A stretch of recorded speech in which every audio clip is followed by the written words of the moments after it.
بسم الله الرحمن الرحيم. اليوم عندنا الهارت ساوندز. هي شنو تعريفها؟ الهارت ساوندز produced by the mechanical activities of the heart during each cardiac cycle. احنا باللاست ليكتشر اخذنا الكاردياك سايكل وشفنا الاتريال سيستولي اند دايستولي، ventricular systole and diastole، وشفنا شلون يكون التشنجز يصير بيها بالفالفز سواء atrioventricular valve او semilunar valves.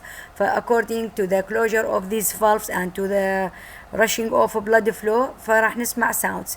فالsounds are produced by either flow of blood through the chambers of the heart or contraction of cardiac muscle or closure of valves of the heart. الهارت sound are heard by placing ear over the chest.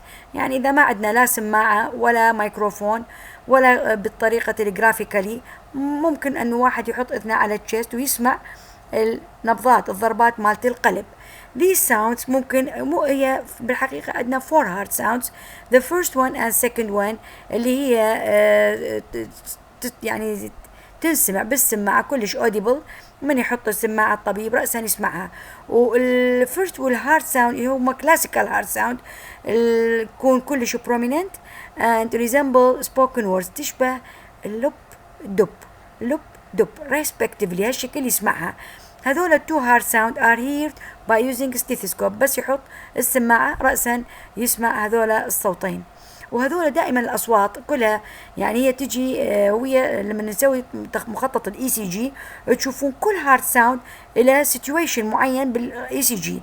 نحن من شايفين موجة الاي سي جي هي البي كيو ار اس تي، هذه الموجة. فاحنا في مكانات من يصير الكاردياك سايكل وياها تظهر الهارت ساوندز. فعندنا هو مخطط كبير يوضح حتى هالتشينجز اللي تصير، بس احنا يعني ارتئيت انه افصلها الهارت ساوند بواحد حتى تكون اسهل عليكم من ما يكون مخطط واحد.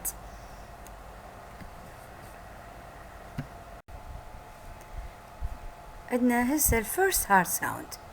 هذا الميجر كوز for the first heart sound هو sudden and synchronous closure of atrioventricular valves.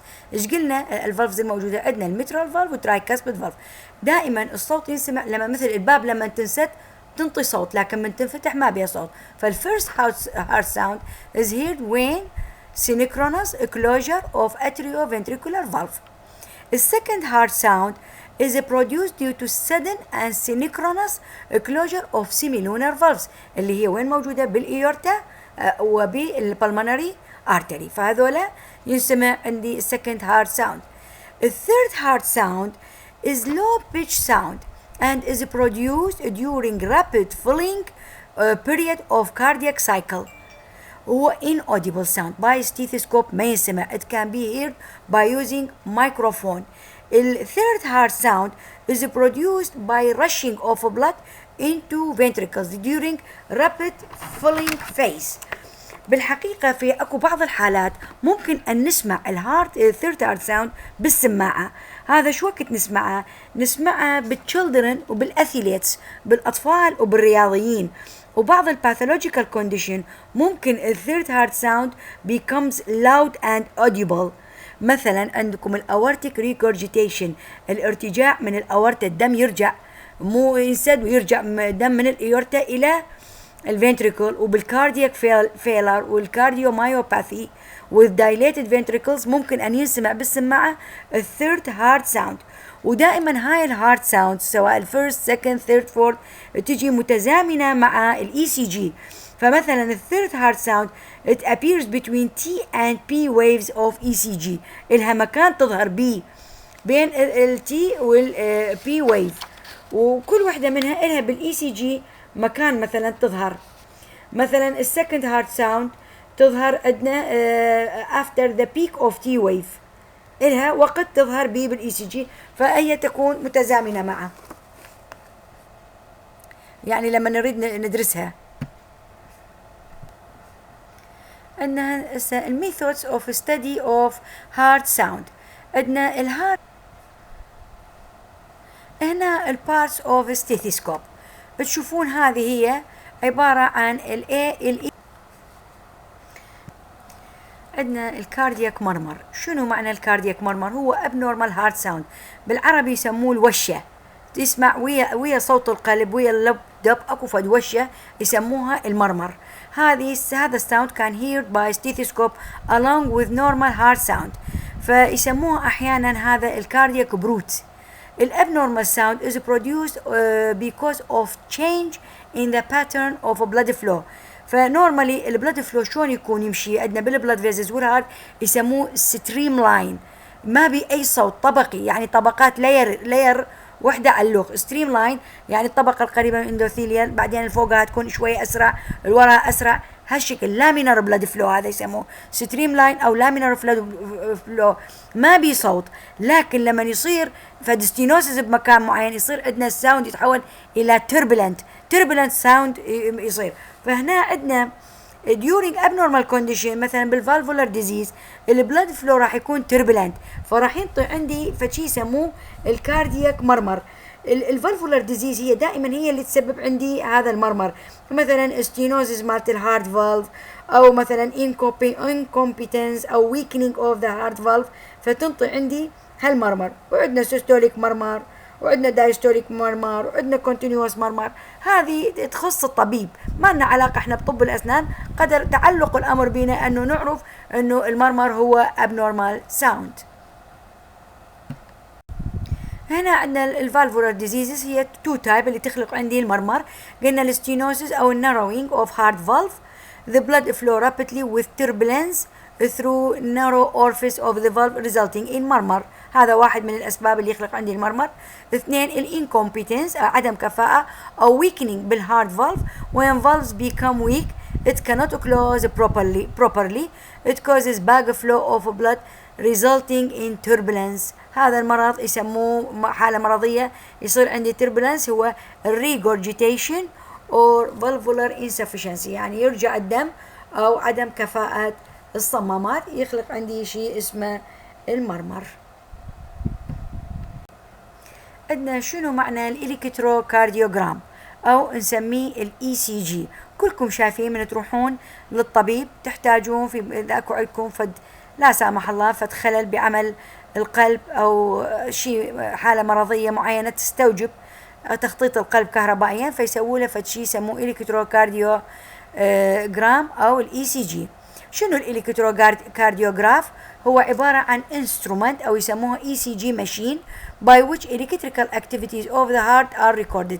التغيرات الكهربائية تنقل على ورقة خاصة جريد، يعني بيها تقسيمات مربعات، تنقل هذه الكهربائية وتنرسم على هذه الورقة وبعدين تتفسر، لأنه التغيير الكهربائي يصير قبل التغيير الميكانيكي. الإلكتروكارديوغرام شنو هو؟ is the record or a graphical registration of electrical activities of the heart which occur prior to the onset of mechanical activities. دائما التغيير الكهربائي يسبق التغيير الميكانيكي. It is the summed electrical activity of all cardiac muscle fibers recorded from the surface of the body. تسجل من سطح الجسم. ليش؟ لأنه ممكن هاي الكهربائية تنقل بواسطة الأقطاب ونوديها إلى جهاز الإي سي جي ماشين وتنرسم عندنا الكهربائية هذه على ورقة وبعدين تتفسر. تطلع عندنا نمبر 4 poor blood flow to the heart muscle، حالات الإسكيميا تكون واضحة بالإي سي جي، heart attack، coronary artery disease، وهايبرتروفي اوف هارت chambers. ممكن 7 أشياء أنا أقدر أشخصها بواسطة الإي سي جي. عندنا هذه هي ورقة الإي سي جي، هذه الشبكة الجريد يسموها مالت الإي سي جي، شو مقسمة إلى مربعات. هذه كل هذه السمول سكوير وهذول الكبار، هذا يفصل اللارج سكويرز عن بعضها، هذا الثيك لاين. فعندي 2 اكسس، عندي هذا الهوريزونتال اكسس وعندنا هذا الفيرتيكال اكسس. فنجي هنا نشوف الفيرتيكال اكسس يمثل الفولتية والهوريزونتال اكسس يمثل عندي السكند التايم. فتشوفون هذا المربع الصغير هو 1 مليمتر، هذا المربع الكبير اللي بيه 25 مربع يمثل 5 مليمتر. هذا هنا 1 مليمتر يساوي لي 0.1 ملي فولت. اللي 5 ملم يساوي عندي 0.5 ملي فولت. هذا عندي 2 لارج سكوير، هذول 2 لارج سكوير يمثل عندي 1 ملي فولت، هذا عبارة يساوي يعادل 1 ملي فولت. نجي هنا إلى الهوريزونتال أكسس، هذا السمول سكوير، هذا السكوير الصغيرون، هذا المربع الصغير يمثل عندي 0.4 سكند أو 40 ملي سكند. اللارج سكوير هذا يمثل عندي 2 سكند. إذا 5 لارج سكوير مثل هذولا، 5 لارج سكوير 1 سكند، يعني هذولا الخمسة لارج سكوير، هذا 1 2 3 4 5، هذا يمثل عندي 1 سكند، وهنا بالرسم موجود. فهسه انتم عرفتوا اللارج سكوير، هذا السكوير المربع هذا الكبير يصير 0.2 سكند، هذا الصغير كلش 0.4 سكند، هذول الكبار الخمسة هذول الكبار يمثلوا لي 1 سكند. هنا عندي هاي موجة الاي سي جي، تبدي بموجة البي والكيو ار اس تي واليو، هاي كل وحدة منهم تمثل عندي تغيير كهربائي لجزء من القلب. هذا مثلا يمثل عندي الاتريال ديبولاريزيشن البي، وبعدين نجي نسه بالسلايدات الباقي نفصل كل وحدة. شوفوا هنا البي ار انترفال، هذه الوقت مالها، الفترة الزمنية يصير بها تغيير، تنطيني حالة معينة، حالة مرضية. هنا كيو ار اس انترفال شلون تنقاس، كيو تي انترفال من الكيو الى التي انترفال، الفترة هذه زيادتها ونقصانها تعني حالة مرضية معينة. عندنا هنا الالكتروكارديوغراف جريد، الورقة مالته البيبر that is used for recording ECG، يسموها ECG paper، قبل شوية طلعت لكم إياها. هذه الالكتروكارديوغراف أو ECG machine amplifies the electrical signals produced from the heart and record these signals on moving ECG. هاي ال ECG grid refers to the marking lines اللي شرحناها قبل شوية on ECG paper. هذه ال ECG paper has horizontal and vertical lines at regular intervals of 1 mm every 5 lines 5 ملم second. أصور بالسلايد القبل، إذا تبعون السلايد هو كل الشرح اللي راح أشرحه هو بس تنتبهون للسلايد تركزون عليه، كله موجود بكل التفاصيل. هنا بس دا أوضح لكم إياه بالشرح. هذه هنا الجريد مالت الاي سي جي، راسم لنا موجة البي كيو ار اس تي ويو. هذه هنا دا يشوفكم هنا، هذا الفيرتيكال لاين هو الامبليتيود بالملي فولت، وهنا التايم بالسكند، وقد الفترة الزمنية بين هالمربعات بين كل واحد. شوفوا هذه كلها، هذا الهوريزونتال كله سكند وحدة، فالمسافة بين كل مربع هذا الثيكن لاين من يكون موجود قد هو عبارة عن 0.2، لهنا 0.4 وهكذا. وهنا عندنا الفولتية، تبدي هنا هذا المربع 1 نص ملي فولت، مربعين 1 ملي فولت وهكذا.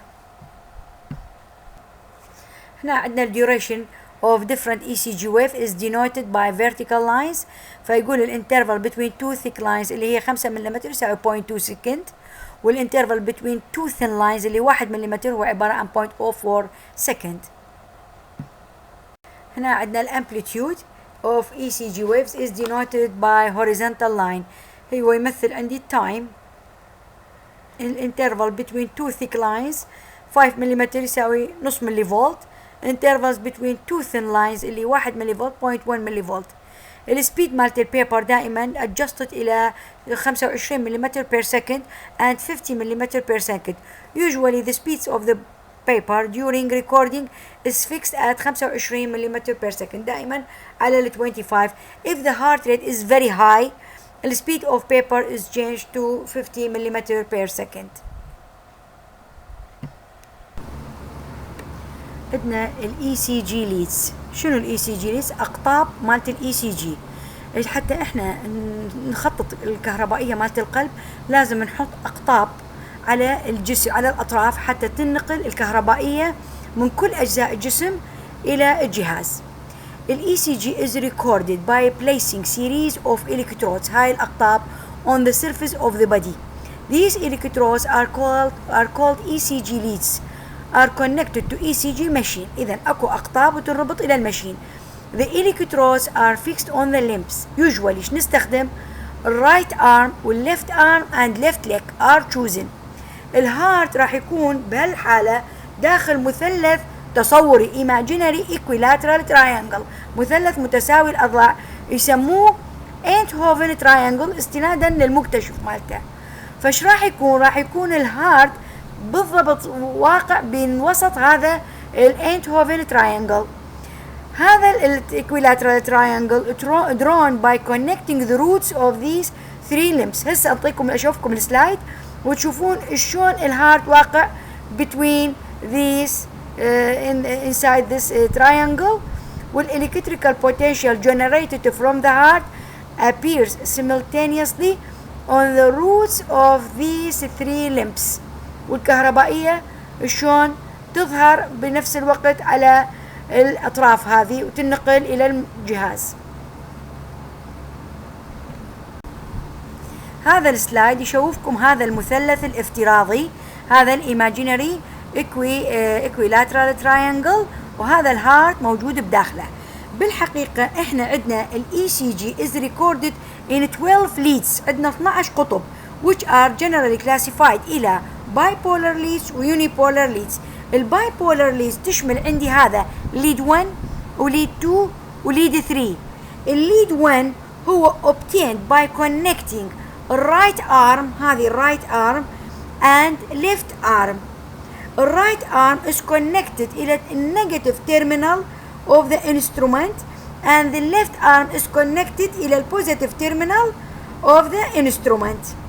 زين، الليد 2 هذا الليد 2 obtained by connecting right arm هذه and left leg. وش حيصير؟ راح تكون الرايت arm is connected إلى negative terminal of the instrument and left leg is connected إلى positive terminal مالت الانسترومنت. lead 3 هذا is obtained by connecting the left arm and left leg. The left arm is connected إلى negative terminal of the instrument and the left leg is connected to the positive terminal of the instrument. فشوفوا هذا راح ينقل كل الكهربائية اللي تصير بالقلب، يعني كأنه كاميرا منا وكاميرا منا كاميرا منا، ينقل كهربائية القلب إلى جهاز المخطاط أو الاي سي جي. هنا نفس اللي شرحته بالسلايد منزلت لكم اياه بشكل كتابة، انه عندنا 12 ليدز بايبولر ليدز ويونيبولر. فالبايبولر ليدز هي يسموها ايضا ستاندرد لمب ليدز. Two limbs are connected to obtain these leads and both the electrodes are active recording electrodes. One electrode is positive والآخر يكون negative.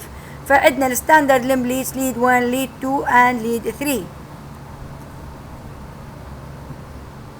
هنا نفس اللي شرحته بالسلايد، الليد 1 والليد 2 والليد 3 شلون obtained. الليد 1 obtained by connecting right arm and left arm. تتبعوه بالصورة وتشوفون كل وحدة المن connected. الرايت arm إلى النيجاتيف تيرمينال مالت الانسترومنت والليفت arm إلى البوزيتيف. والليد 2 هي بتربط بين الرايت arm والليفت leg. والليد 3 obtained by left arm and left leg. زين، موجود بالصورة بالضبط التفاصيل مالتها. هنا عندنا اليونيبولر ليدز. هنا شو راح يكون؟ هناك بالبايبولر ليدز التو ليدز هم اكتف. هنا one electrode is active electrode والother one is an indifferent electrode. الاكتف electrode دائما يكون positive والindifferent يكون negative، يسموه as a composite negative electrode. زين، اليونيبولر لمب ليدز هي نوعين، اما يونيبولر لمب ليدز او يونيبولر chest leads. هنا عندنا اليونيبولر لمب ليدز او يسموها اسم ثاني augmented limb leads، يعني الاقطاب المضافة او المزادة. الاكتف الكترود دائما connected to one of the limbs، اما الى الرايت arm او الليفت arm او الليفت leg. هذا الاكتف الكترود. الindifferent electrode is obtained by connecting the other two limbs through a resistance. هذوك التو limbs تربط بمقاومة وهذا يعمل كالنيجاتيف. فعندي اليونيبولر لمب ليدز هي ثلاث انواع. AVR lead يكون الاكتف الكترود is from right arm. AVL lead in which الاكتف الكترود is from left arm. AVF هو الليد هو الاكتف الكترود is from left leg او foot. فهذا هم الثلاثة augmented unipolar limb leads هي ال AVR وال AVL وال AVF.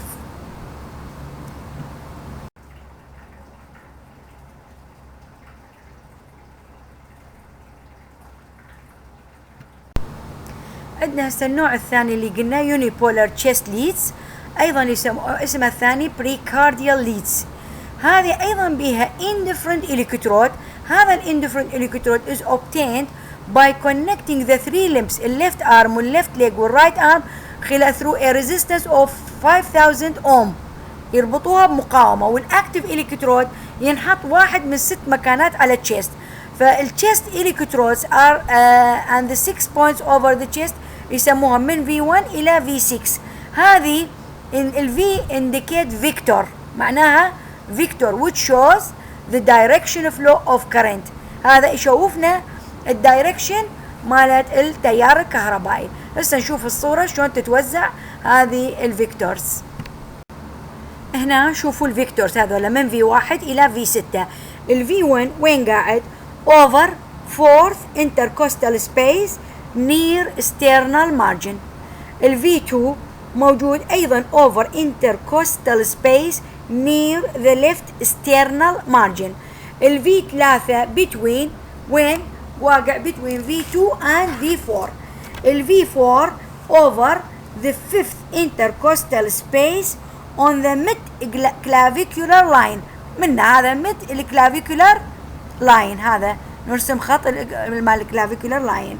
ال V5 over the left fifth intercostal space on the anterior axillary line، هذا بالanterior axillary line. والسادس on the left intercostal space on the mid axillary line، يعني واحد بالanterior مالت الاكسلري لاين والأخ بالميد اوف axillary line. فهذا ياخذ كل الكهربائية اللي موجودة بالقلب من كل الاتجاهات، كأنها كاميرات لكل القلب من كل النقاط ينقل الكهربائية إلى الجهاز. نجي هسه النورمال ECG من ايش يتكون؟ of waves من موجات complexes intervals and segments. الويفز مالت ECG recorded by limb lead 2، يعتبرون الليد 2 دائما هو typical waves B. فالنورمال الكتروكارديوجرام إلى the following waves. تبجي اني الموجات مالته the major complexes هي ال P wave تمثل عندي الاتريال complex، ال QRS complex the initial ventricular complex، ال T wave ال final ventricular complex، ال QRST the ventricular complex. نجي على ال P wave. ال P wave هي ال first wave بال ECG، يسموها أيضا اسم ثاني atrial complex أو P wave. ال P wave هي positive wave. ليش؟ لأنه upward deflection، يعني إلى الاتجاه لفوق، هاي يسموها positive wave. إذا كانت نازلة للأسفل يسموها negative wave. هذه P wave هي produced due to depolarization of atrial musculature. الاتريال repolarization is not recorded، ما تشوفوها as a separate wave، بس ال P wave depolarization نشوفها، الريبولاريزيشن ما نشوفها كسيبريت ويف. ليش؟ لأنه it merges with QRS complex، تكون مدغومة ويا موجة ال QRS complex. هاي ال P wave إلها time duration تقريبا 0.1 سكند، والامبليتيود مالها الفولتية من 0.1 إلى 0.12. أي تغيير بالفولتية وبالزمن مالها معناه أكو فد abnormality بالأتريا. هالشكل تتفسر. هنا تشوفون هذه هي ال QRS complex. هذه شنو سببها؟ ال Q هي نيجاتيف ويف، شوفوا اتجاهها إلى الأسفل، بينما ال P wave الموجة إلى الأعلى. هذه اتجاهها إلى الأسفل هي نيجاتيف ويف.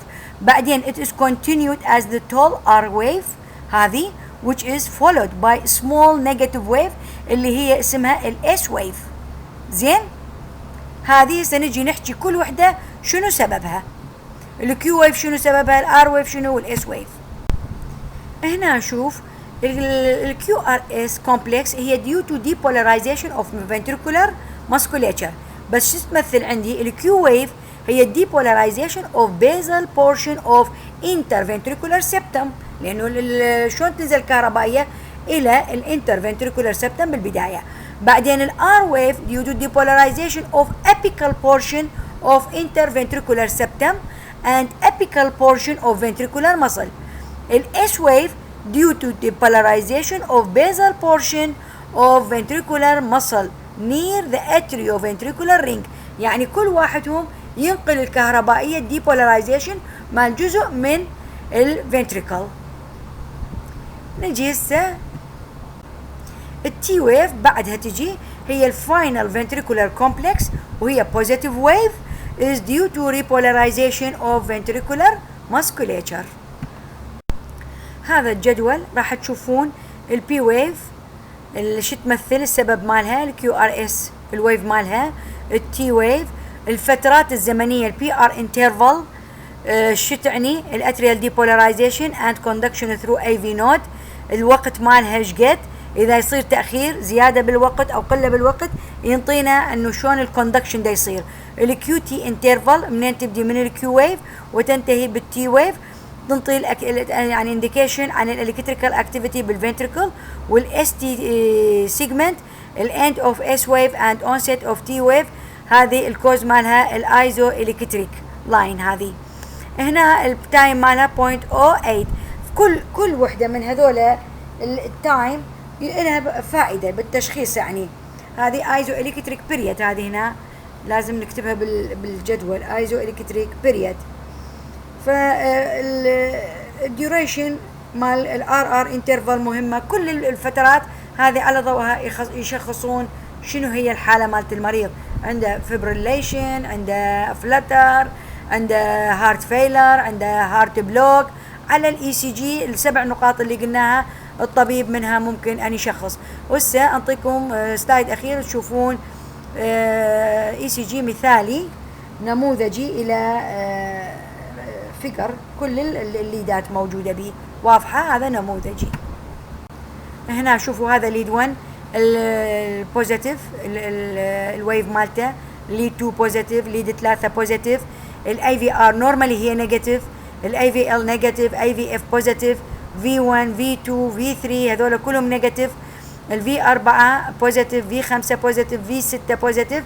هي تعتمد على الموقع مالها وين تكون، اذا كانت قريبه من الابيكس واذا كانت قريبه من البيز مالت الهارت ترسم الموجه تختلف عن ما تكون بالابيكس.